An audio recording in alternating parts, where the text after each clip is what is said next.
Welcome to the Gynergy Effect, where energy meets intention and transformation begins. We're your hosts, Garin and Yesi, partners in life, love, and purpose. Here to share the tools, truth, and stories that helped us build a life from the inside out. Whether you're seeking deeper health, conscious relationships, or your next level of purpose, you're in the right place. Hi, thank you for joining us today. Episode 3, we are excited to create impact and spread our story, all the things that we've learned through our process thus far. We're going to talk today about 8 dates and creating a conscious relationship with intentional actions. So with that, we're going to kick it off with a really powerful statistic. According to the Gottman Institute, 69% of conflicts in relationships never go away. If you've never heard of them before, Dr. John and Julie Gottman are 2 of the most respected voices in relationship psychology today. Together, they spent over 4 decades researching what makes love last, studying thousands of real-life couples in their love lab to observe the tiny moments that build or break emotional connection. And they've discovered that they can predict with over 90% accuracy whether a couple will stay together or not based on just a few core behaviors, especially how they handle conflict, how they express appreciation, and respond to bids for connection. I would love to introduce the book, 8 Dates by John Gottman. This is the book that Garin was mentioning in the beginning. This book has been like a huge part of the foundation for our relationship, and it basically gives a structure for how to go about having the essential conversations that are going to build a strong connection and allow you to connect deeper with your partner and build a relationship that is in alignment and that can be long-lasting. Yeah, that book was super powerful when we went through it, and I think we really owe a lot of our communication and the intentionality around really just coming from a place of understanding of why we have certain perspectives on different categories. And we'll dive in a little bit with you today about those categories, but we just know firsthand the power of what the Gottmans have put together, the 8-date structure. That really was an inspiration for some of our program with Date Zero and everything else as well. So I'm excited to dive in. Yeah, I can't wait. Yeah, Garin was actually the one who introduced us to this book in the beginning of our relationship. I think we started reading this book about 1 month into dating. Yeah. Garin actually asked me to be his girlfriend on the first date from this book, and he proposed on the 8th date. We're going to dive... From that book, not our 8th date overall. Yes. Just to clarify, 8th date from the book. And we're going to go one by one through each of the dates, share stories from the dates or takeaways, and hopefully shed some light on some of the takeaways. Yeah, one of them that you'll find out, and we'll dive into this, here now, is on our first date. You want to jump in on that? Yeah. So on the first date, we went back to... So Garin, just to give a little backstory, Garin and I met at the gym, Fit in Little Italy. So for our first date, we decided to go to dinner at a rooftop restaurant on top of Fit. And this date was all about figuring out what trust and commitment means to us. And I remember when I went on this date, Garin and I had talked about being exclusive, but we hadn't talked about whether or not we were girlfriend or boyfriend. And I went on the date and brought the conversation about commitment, what commitment means to me. And I remember I communicated that commitment for me, a different level of commitment is to be boyfriend and girlfriend. And Garin looked a little confused, like, oh, I thought we were already like boyfriend and girlfriend. So that was one of our first lessons, that it's important to really like define what commitment means to each other. Yeah, I think that's a great lesson as far as unsaid expectations, because unsaid expectation, I didn't realize, and man, if you're watching this, I had no idea. I thought when we had the conversation about, hey, are you want to date other people, or do we want to be exclusive and only be seeing each other and, be serious about this relationship? I thought at that point that was us being boyfriend, girlfriend. But yet, because I didn't have that conversation or we didn't communicate that, you were not on that same page. And I had no idea that we weren't boyfriend, girlfriend. So this book was a great structure. And I think a great lesson for us as men to not assume that exclusivity means that we're boyfriend, girlfriend. As funny as that may sound elementary, but it is actually meaningful. And to some people, that means a lot. And to her, that meant a lot. And so that means to me, if I care about you and how you feel and the commitment and showing up for you in the way that I desire, that I take those steps to create those actions behind it. Yeah, exactly. And I think there's also a cultural component. Depending on your culture, you may have more traditional values when it comes to what it means to be in a relationship, what it means to Right. be boyfriend and girlfriend. And when it comes to that, I do tend to be a little more on the traditional side where I like to be officially asked and I like to know that we're on the same page. Yeah, I was just having a conversation with somebody the other day, and we were talking about they've been seeing this girl, and they are, he's not dating anybody else, talking to anybody else. I'm like, well, are you guys boyfriend girlfriend? Like, have you had that conversation? He's like, well, yeah, well, I'm not seeing other people. She's not seeing other people. I was like, bro, and then I told him that story about our date and us. He was like, oh shit, I didn't even think about it that way. And then he actually went and had that whole conversation, and she was on a different page. So it may be a systemic, like you said, cultural thing, especially like where we are in San Diego. There's a big melting pot Yeah. of people from different places with different unset expectations. I think it's also a reminder for the ladies to it's okay to ask for clarification. If you're ever unsure, if you're not sure where you stand, it's actually makes you be perceived as more of a high value woman when you're able to ask for clarification on where you stand in the relationship. So don't be scared to ask for that clarification and get clarity on where you stand in the relationship. Yeah, that was a funny part of it. I think the other part I want to dive into too is, we all have different experiences in different relationships. And when we talk about trust and commitment, and I think a lot of it, what we've developed as our self development journey, is a lot of it stems from childhood trauma. And then we carry that into new relationships and understanding these cycles that begin and how they correlate from that trauma and breaking those cycles. What were some of the strategies that were in the book that we adopted or you adopted in our relationship that was able to kind of transfer over?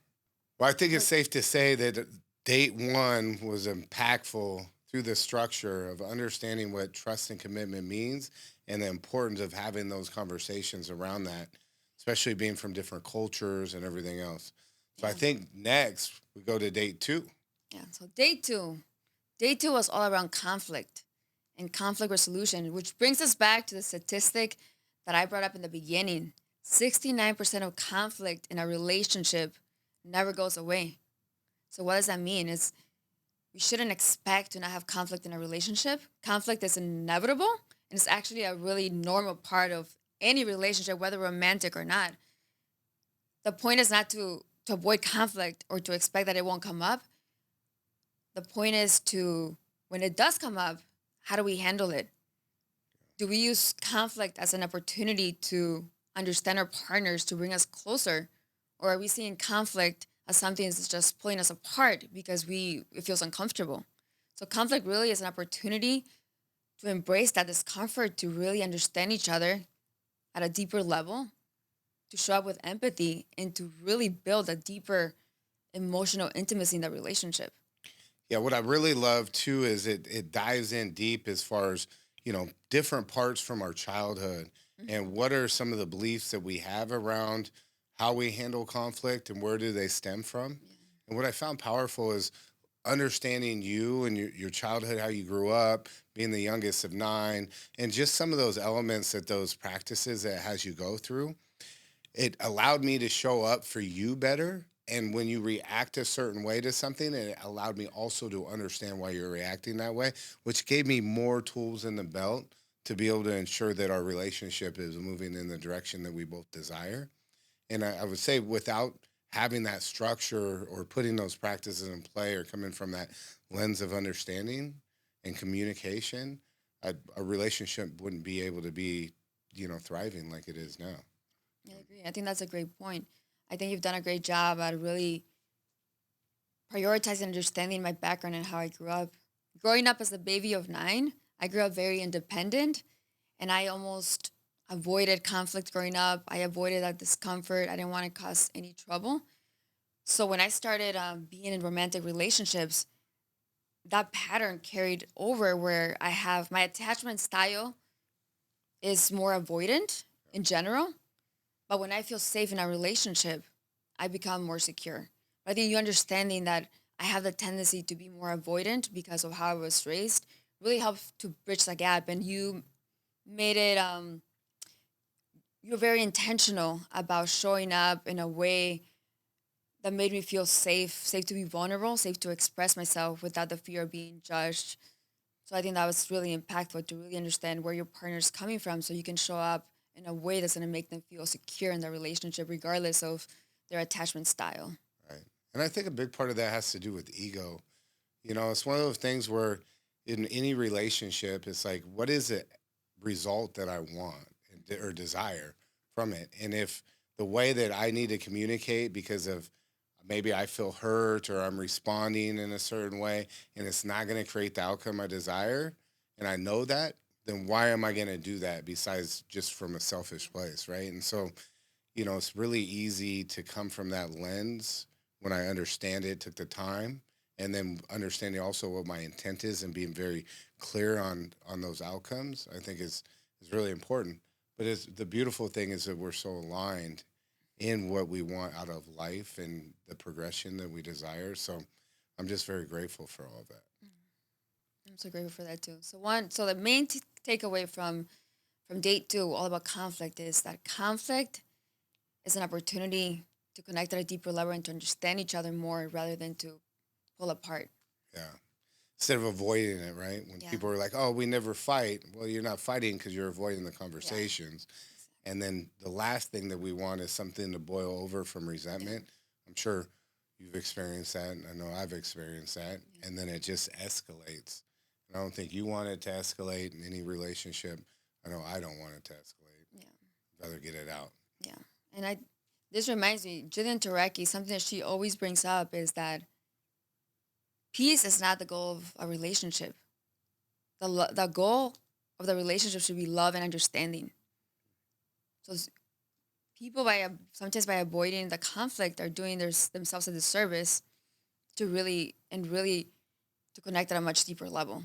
Yeah. So it's a reminder that peace is not the goal; it's love and understanding. Well, what did we do on the second date? We took your motorcycle on a ride along the bay, and that was my first time on a motorcycle. So it really put like the first day the trust to the test. That was a big one on trust. When somebody gets on the back of your motorcycle, they're trusting you with their life, and obviously you have a responsibility to protect that. As a man or anybody that's doing it. So that does bring us on to the next one, which is date 3. Sex and intimacy. That's a fun one. We all love sex and intimacy. Yeah. So what did we do on this date? You want to remind everybody and tell everybody? So for this day, we went to Coronado and we had a spa date. We were able to really like relax and be romantic and feel more sensual to really have this conversation. Feel like every date that we went on with this book was very intentional to kind of create the vibe of whatever the topic of conversation was. So a big part of this book is that it encourages you to be fun and playful and creative with this date. So it's something that you're looking forward to. So instead of dreading these hard conversations, you're actually looking forward to having a fun day with your partner. So this is one of my favorite dates that we had because we were able to relax and just be completely vulnerable with each other. Yeah, I loved it too because you planned this date. And it was incredible. We went to I take a lot of pride on the dates that I plan. She does. She does a great job. And that's one of the things on date night. We have it once a week. We're intentional about it. We actually take turns planning the dates. I think it's funny. One time we were out at Sunset Cliffs and the sun was setting. We had a blanket picnic, the baskets out, the food. It was this incredible, like, just vibe. People are looking at us like, oh, man. And then this older gentleman comes up to me. He gives me a fist bump like, good job, bro. Good job. And I didn't plan that date. You planned that date. So I thought that was pretty, but you allowed me to take credit for it. So I appreciated that. Yeah. but that was a lot of fun. Her dates are amazing. But one thing I really appreciate is it's like not all the pressure is always on me to create that outcome and what it is that we're doing. And so if you're going through the date, I think one of the things is like take turns, like allowing each other to have that input and that imprint on the date as well gives it a little bit of a different flavor. And that was really fun. Like going there, us having a couples massage, hanging out at the spa, allowed us in the right setting to really talk about sex and intimacy. And it really broke down, what is our view? Like everybody looks at sex maybe a little bit different. And where does that, come from? Where does it stem from? And what is it that you really enjoy about sex? And a lot of times we avoid asking questions instead of being curious. And I think when we're curious with our partner in a sexual way, that allows us really to explore, allows us to, show up best and perform best. And I know I want to make sure that you're satisfied every time that we are intimate, or also the lead up to being intimate. What frame of reference or mind or setting, does that or creates that outcome, right? Not just jumping into something. Yeah, absolutely. And I know in the early in the relationship, we established that part of the relationship was very important to both of us. But on this date, it wasn't just about sex. It was also about all the ways that we can be intimate without sex. Because in order for us to really enjoy the sex, we have to have this emotional intimacy even before that. So what does that mean to us? How do we make sure that we make each other feel seen and understood? Because that's really what drives that emotional intimacy.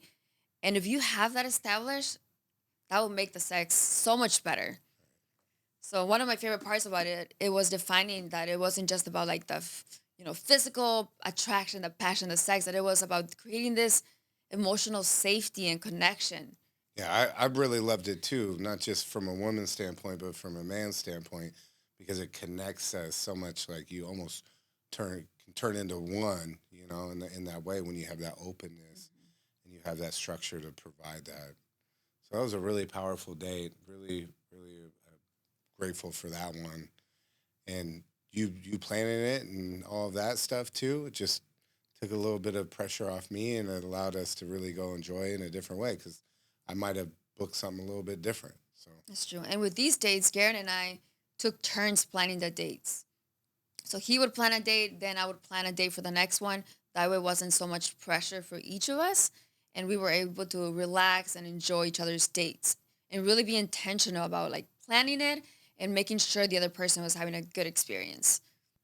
yeah, I think that really takes us to the next date, which was date 4 Day 4, from work the and 8 dates. money. Work and money. That's a big And in one. my opinion, this was the most controversial date that we had, and where we had the most, I would say, disagreements.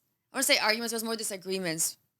Yeah, I would say we definitely have a different view on certain aspects of it. And so understanding, giving us an environment to understand the why, I think was really important.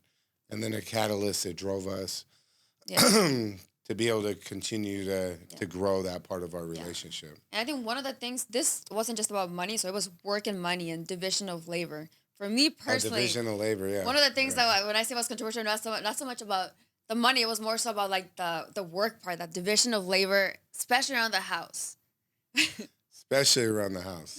And Tell I think 'em. it goes back to how we were like, or upbringing and how we were raised. Growing up as a baby of 9, I have 5 sisters, 5 older sisters, and a mom. So I grew up not really doing too much like around the house. I grew up very independent, but not so much like I wasn't the main person responsible for like cleaning and organizing. That was never really like my primary task or something that I really like set out to do. Um, and and growing up, I feel like when it came to division of labor on the house, I was always had like the vision of like more like a 50-50 division. Like, you do your part, you clean up after you, I clean up after myself. That's kind of how I grew up and how I had been in relationships in the past. And in the beginning, I didn't realize like with you, and you can talk more about how, your upbringing, not having your mom around a lot of the time, not having someone to be nurturing for you. Your love languages, one of them is actually being taken care of in that way. Having someone pick up after you is like makes you feel nurtured, makes you feel loved, makes you feel taken care of. And in the beginning, I felt like when I saw you like not picking up after yourself, I would get a little upset because it would make it feel almost like mom mode, like I'm picking up after a kid versus like, oh, I'm showing up for my partner to make him feel loved. So that was kind Yeah. of one of the things that I feel like we had it was more like we didn't really understand why we were acting the way we were. Yeah, no, that's 100. I think I remember our first real like disagreement or argument Yeah. came around like our relationships. It was like just so incredible, like just dialed in, intentional, every aspect. And then I get a call or a text from you about my keys, not putting my keys back into the drawer, and like that set you off in some sort of way. And I'm like, what? And I'm like in the middle of a whole bunch of stuff that I have like on my mind, pressure going on, all this stuff that are like to me felt very heavy. And you're sitting there like getting on me about the keys in the drawer. And that just set something off, which this exercise as an understanding was really valuable around because two, I don't think we talk about as well, like texting. Like Yeah. when we text back and forth, that could end up being a really big problem as far as like how we communicate where when we have a conversation in person, when there's that type of friction becomes a Yeah. big thing, right? Another thing I wanted to add why I was triggered is because growing up, my mom was sort of like she took care of everything around the house, and my dad was more like the provider. And I feel like I grew up with not wanting that dynamic. I didn't want to be the one having to clean up everything and be in charge of the house. Like that for me was one thing that I was like, ooh, I didn't like how that felt when I saw my mom like taking care of everything. I felt like, it wasn't fair. So I feel like that's why I was so triggered initially. And I had to sort of shift my mindset around that a little bit and be like, okay, this is not my mom and dad's relationship. And I can look Yeah. at it from a different lens and come from a place of understanding and feel like, okay, this is why this is important to you. Yeah. And then a big part of it that you talked about is my childhood, right? I didn't have a mom growing up that lived with me that took care of me. My dad never was, dated somebody long term that, was in that position to be a mother. So I woke up, my dad was gone to work. I came home from school, my dad was gone to work. I didn't have anybody there, that's at 6, 7, 8, 9, 10, Yeah. 11 to really be there to nurture me, to provide that, feminine energy and protect me in that essence, right? And so for me, part of a relationship that would become incredibly important is that desire to have that need or that want fulfilled that I didn't have. And maybe if my childhood was different and I had that stuff, that wouldn't be so strong. But that is a big part of like how I know somebody loves me and cares for me, and that's something that's important. And so I did notice a shift once we had this conversation around the division of labor and why to me that mattered. And it actually helped me too and be more intentional about when you're, upset or get triggered around that aspect of it of, okay, where is this actually coming from? And why is that? And when you have that level of communication and when you always are coming from a place of understanding to ask to learn, I think that's been a really big, powerful part of just, I mean, our journey as a whole, because we've been in some really kind of unhealthy relationships and a lot of hard ones that we had really big takeaways from. And we both desired not to repeat those, and understand where that stuff stems from.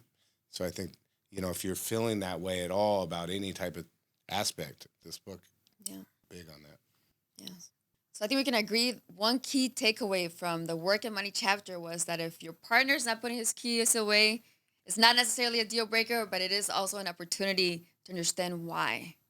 There's a lot more to that work and money aspect of it that you can really understand why people look at money a certain way. And one big takeaway I took from that book too, before we move on to the next category, which is family, is some people, they grow up and maybe they had loss at a young age where they watched their father work really hard and never enjoy life, but always was working to make money, and that was a focal point.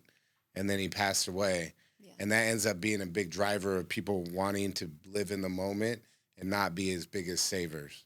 And then the other aspect was maybe there was something that happened in the family and money became such a big focal point because there's a lack of, and that ends up driving them to be more in the mindset of saving and not wanting to go out and venture and spend and stuff like that. So that was another takeaway on the work and money aspect as well. I think was important. Yeah, I agree. And to add to that, I think for me, like growing up, being the baby of 9 and growing up pretty poor, seeing my parents being in survival mode, my goal was always to work, go to school, so I can create a life where finances wasn't something that I was worried about.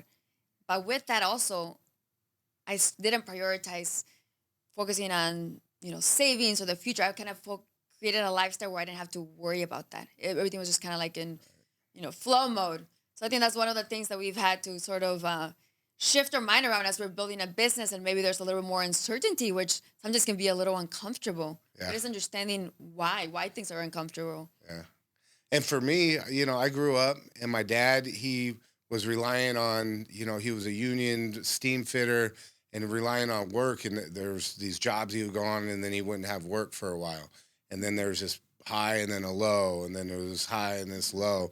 And he ventured off and he had great ideas. Like he was like, oh, he saw stuff, but he never would take action behind it. He would have that fear of loss or whatever it may be. And he was responsible for me as well by himself. So that added to that pressure as well. And so I just watched that happen. And I was like, man, just go out and do it. If you're inspired by it, go do it. And he just would always find a reason to talk himself out of doing it. And so one of my things was I'm never going to allow that to happen. If I'm inspired to do something, if I have a vision, if I believe in myself, I'm going to go take action behind it. And so that's been a catalyst of, and this is really my third evolution of building something. So it's one of the things I love about you the most. It's what makes you such a great visionary and creator, and why you're always taking so many risks and leading with so much heart. I love that about you.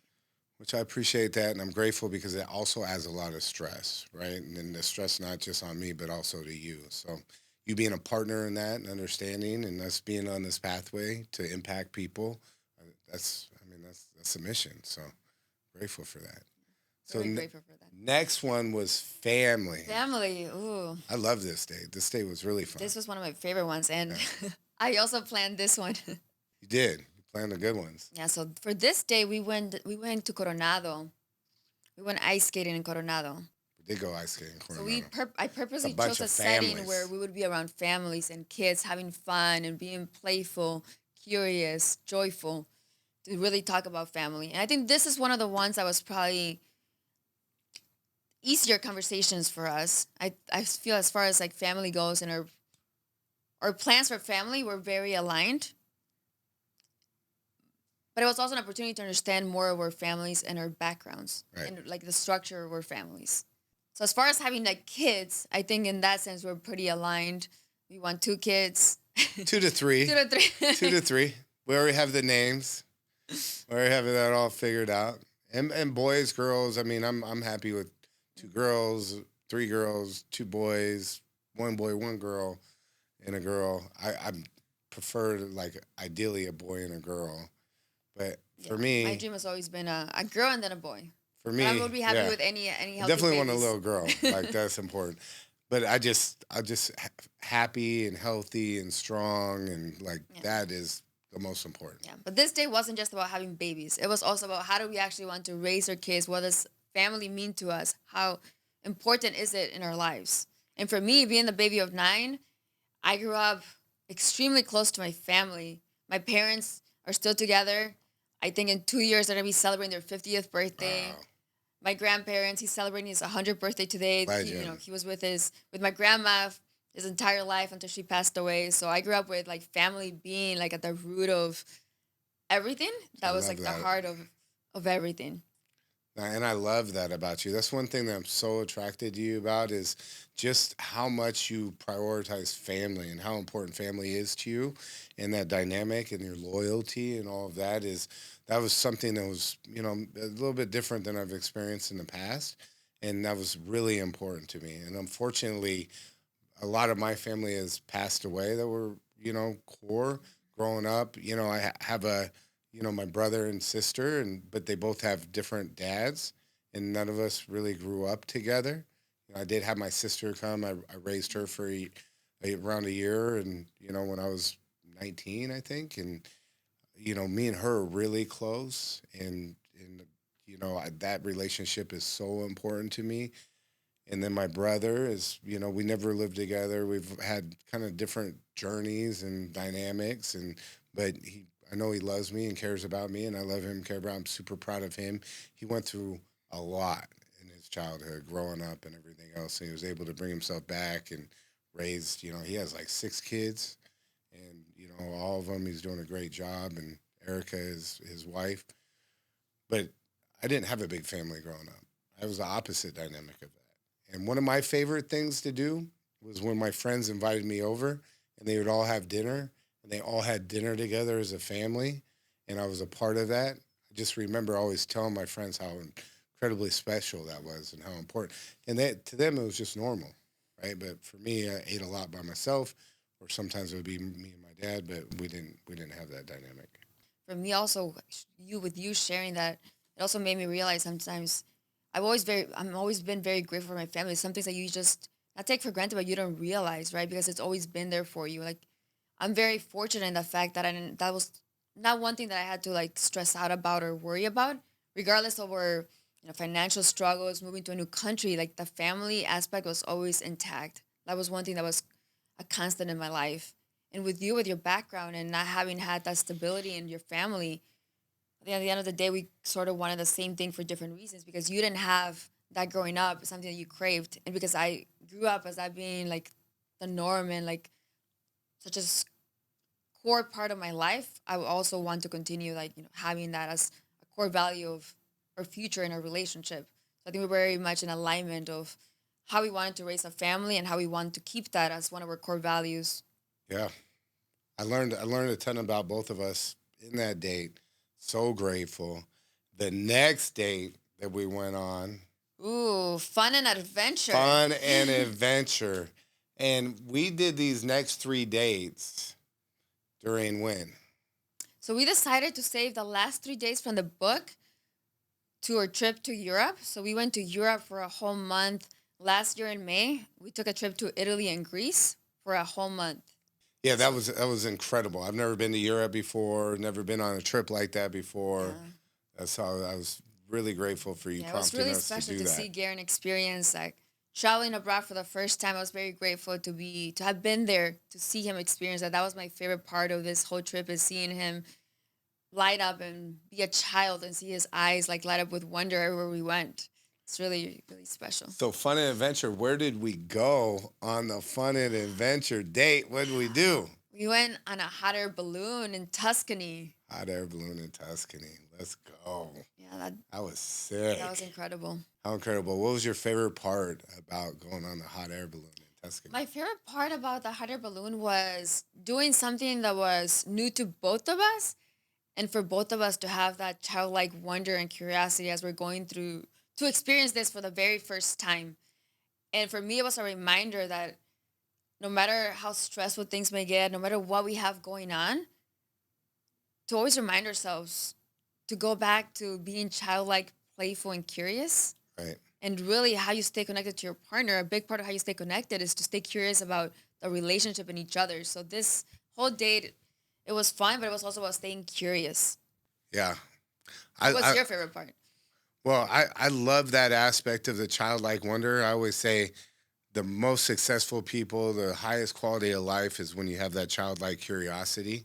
And that's what I love about you. Like to me, you're almost like a cartoon character, like the little one on the Monsters Inc. or whatever, little girl with the little big eyes, and just you're always so playful, and you just make every. It doesn't matter what we go do, we just have fun, and it's just we just go with the flow, and we create great experiences from anything, and so that was the fun adventure was probably the most, it's so in alignment with us anyways. But what I love is like on our date nights, right? We plan date nights once a week, every week, and we continue to take turns, but we always do something different.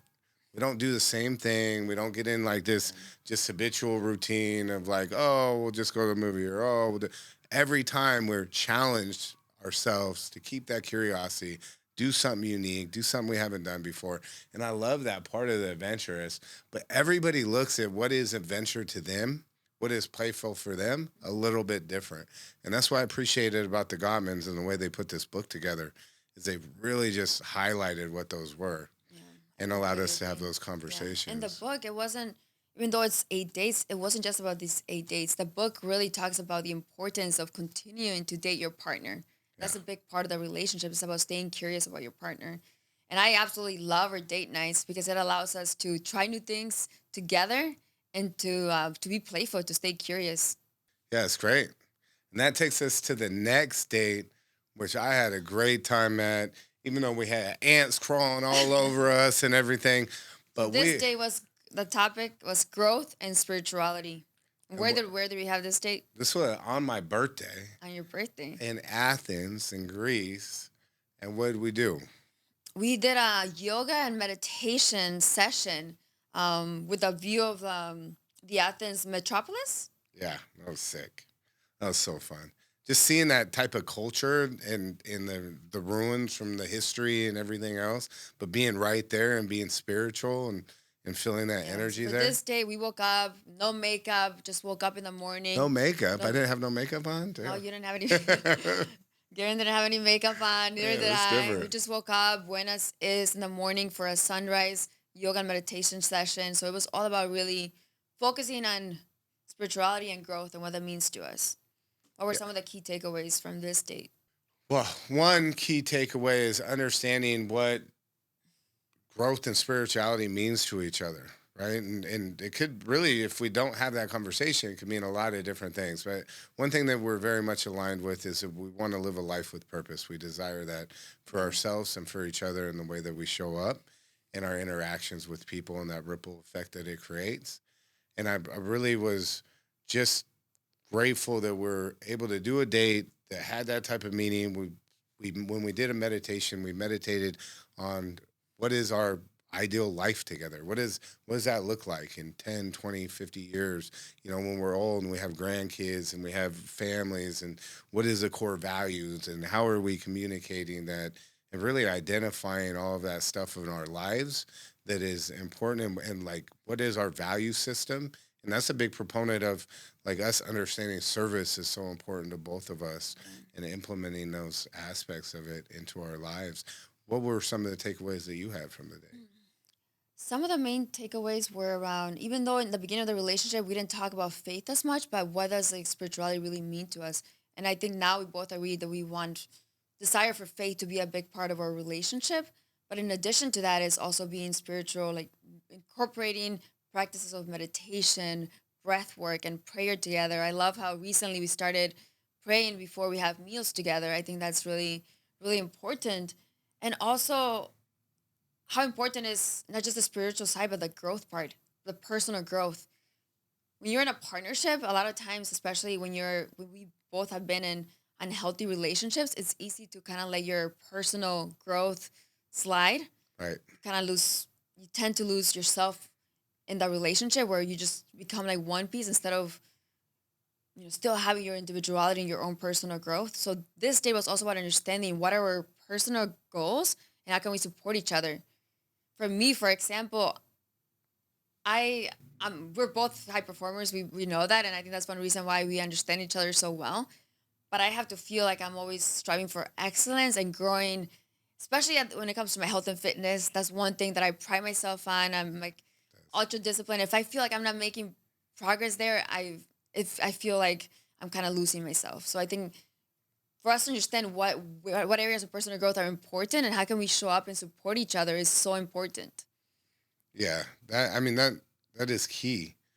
And understanding what are the pieces that are non-negotiables for you, right? And I love what you said, and I think this is a great takeaway for everybody is if you're in a relationship, that doesn't mean that you give up that part of you that you desire that's important. The why are you want like I desire to be in the best shape Yeah. to show up for you Not because I'm in a relationship now, I don't need to go to the gym, but when I'm single, I go to the gym all the time. Right. And I think that's a trap that we get in. We Yeah. get Get satisfied or comfortable. comfortable. It's like, if you really care for somebody, don't you want to be your best for them? And I know I want to show up my best for you.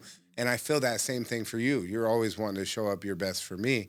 And when that is the focus of the relationship, is individually, how do I become my best version to show up for you and grow and me support you in your growth? Like I don't want to put you down. I don't want to not feed into you so that you can grow in those areas that are important and really identifying what those are. And so if you haven't sat down and had those conversations, and that would be another big part of a Yeah, component of Date Zero and why I we built agree. it.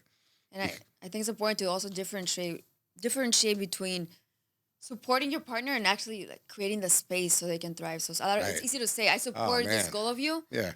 but how do I actually help to create that space and encourage Right. you to actually, work on that goal? Because saying I support you is very different, but actually intentionally creating that space to show up for that person and to create the space so they can thrive. Or having unset expectations for the other person that you're putting on them and projecting onto them, and Mhm. they don't even know that they have, or are not in alignment with them, because you saying, hey, I'm supporting you by getting you a gym membership, or I'm supporting you for getting you cooking classes, that doesn't mean that that's what they want to do. Mhm.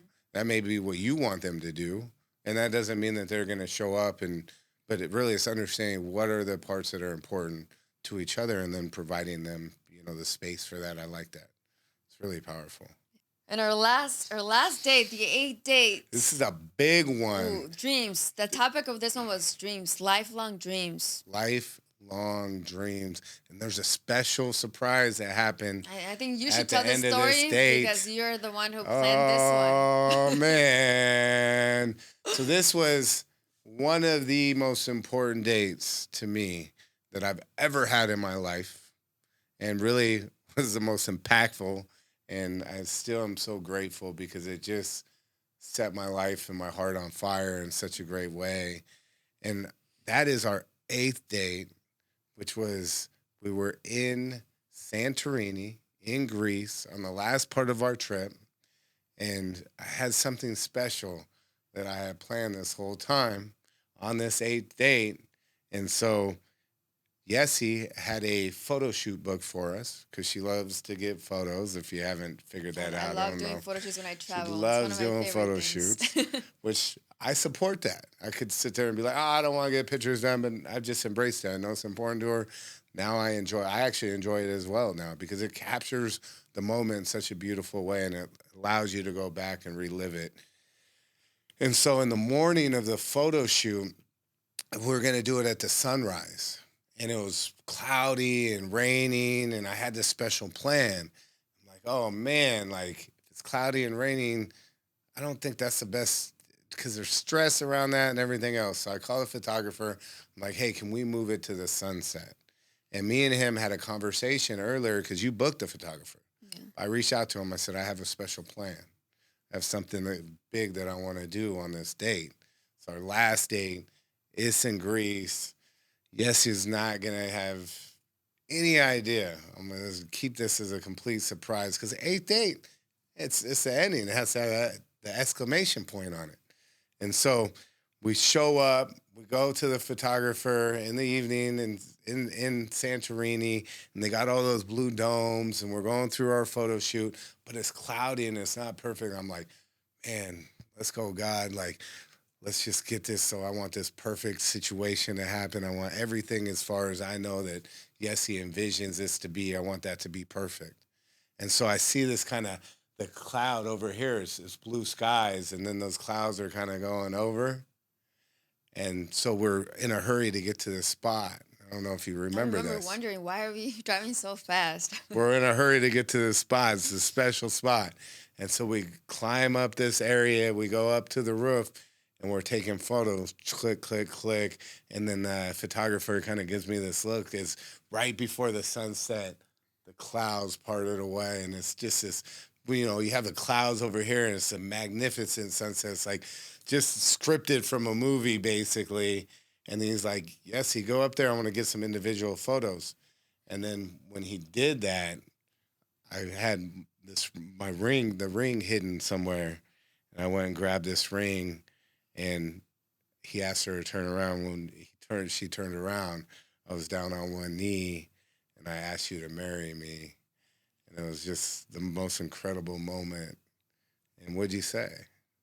I said yes. And see, yes, see. Yes, see, double yes. Let's go. Too positive. It really was the most magical day and moment. Picture perfect, perfect sunset. We're on top of a building overlooking all of Santorini. At first, I was in shock for the first minute. I don't think I heard anything that came out of your mouth for a few seconds. You look It shocked. took me a while to really understand what was happening. But it was. I feel like everything around us kind of went away. Like it was just us two in that moment. I remember hugging and kissing for me. It felt like a really long time, and like everyone else, I just heard like people clapping in the background, but everything else faded. Yeah, that was Best day of my life. such a great moment. And we got photos on our both of our Instagrams of that. And what a perfect way to end like the 8 dates. And before that, part of that is we're talking about our overall life vision and dreams. And when we did that, I had no doubt because we're so in alignment. And our biggest driver is creating impact. Our biggest driver is service. Yeah. And I love that we're so aligned in that because if one of us isn't, it's not going to work. Yeah. And it just let me know that this is a right decision.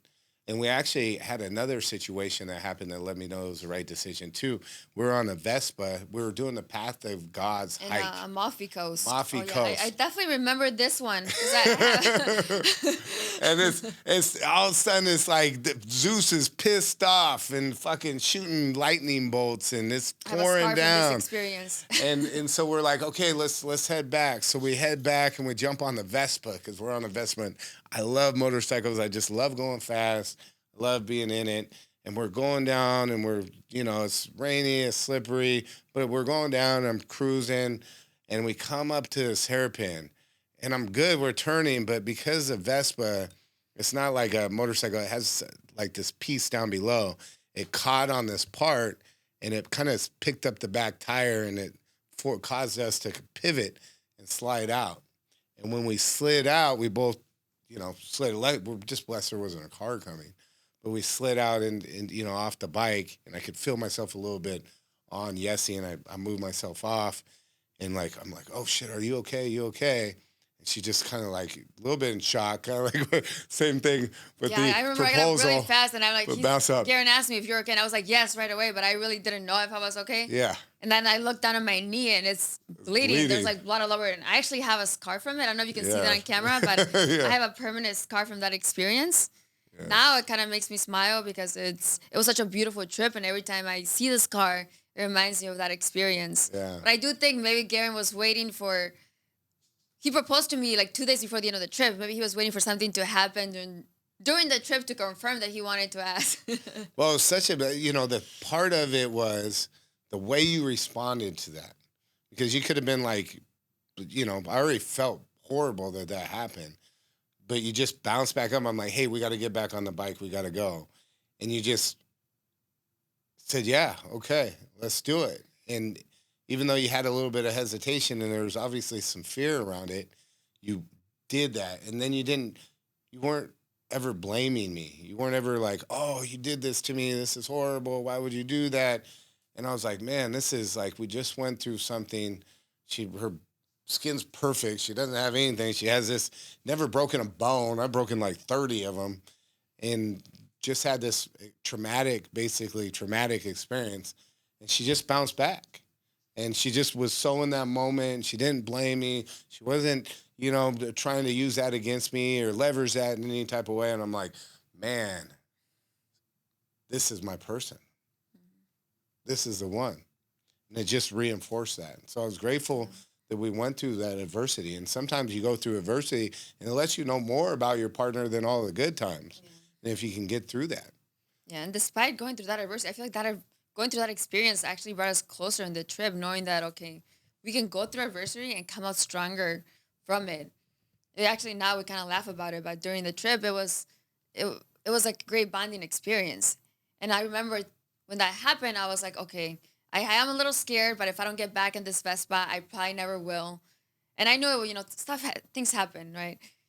I knew that it wasn't wasn't your intention. I wasn't going to blame you, right? Things happen. We're going to go through things, adversity, difficult times, challenges, conflict. And as long as we get up and work through it together, we're going to come out of it stronger. Come out of it stronger for sure. And we did. We did. And I'm grateful. And that prompted, I was going to do it, but that just reaffirmed, all these dates reaffirmed that you are my person. And I'm so grateful because I've been through an incredible amount of pain and adversity. And everything that I've been through is worth it when I have you with me. And I'm so thankful to your parents, to God, to everybody that provided that and made you who you are today, because you're such an incredible human being. And I'm so blessed. Also, so grateful to the Gottmans. And I would love to have the Gottmans, if you're watching this, I'd love to have you guys on our podcast because you guys impact a lot of people, and we're always spreading the word on this book because we believe in it. We believe in what you guys are doing. And if you're watching this, anybody, if you're watching this, if you're at home and you're having a little bit of friction in a relationship, and this book's good for new relationships. It's good for established 10-year relationships, 20 years. It doesn't matter. It just reignites that. It helps you understand your partner and gives you structure for that. Highly recommend this book, 8 Dates. Yeah, I agree with that. And you don't necessarily have to go through all the dates right now if you don't want to, but I encourage you to pick at least one of the dates from the book and make an intentional date out of it. You will learn so much more about your partner and you will become closer. Whether you're, like Garin said, whether you're struggling, whether you're in a new relationship, whether you've been married for 50 years, there's probably something you can learn about your partner that you don't know yet. And I'm really excited about this next episode that we're going to be doing, and that's about date zero. The concept, a lot of it was inspired because we're like, if we have structure around these dates and doing that, how do we, because we did a lot of self-work beforehand, how do we put all of that? Because if I'm not ready for that type of relationship, then I'm not going to be able to show up fully and be that person. After going through this 8 dates, I think one of the main takeaways is that how beautiful that we went through this 8 dates and our bond grew so much and we had such a much stronger emotional connection and also commitment to each other. But we were, as we were talking to our friends and just getting feedback from people, the main thing that we saw our friends struggling with, people around us, is the relationship with themselves. Yeah. Before you go on these 8 days to connect with your partner, you really have to take the time and be intentional about connecting with yourself, working on the relationship with yourself. That's the most important. That's where it starts. So that's the whole premise and concept behind Date Zero. And we're going to dive into that a little bit more in the next episode. So if this episode resonated with you, make sure you tune into the next one. You're going to learn a lot about the next part of a Date Zero and that movement. Also, like, share, subscribe, do all those things because our goal is to reach millions of people, create a ripple effect out here in the world, do that through gratitude, through service, and everything that's part of our mission. And we really value you to be a part of that journey with us. And don't forget to grab a copy of the 8 Days book by John Gottman. You won't regret it. And grab your partner, take him on a date, be playful, be curious, be childlike, and just let it be real, let it be authentic. Doesn't have to be perfect. Let's go. See you next time. If this episode spoke to your soul, share it with someone you love and tag us at the Gynergy Effect. We'd love to connect. and remember, your energy is your power. Use it with intention.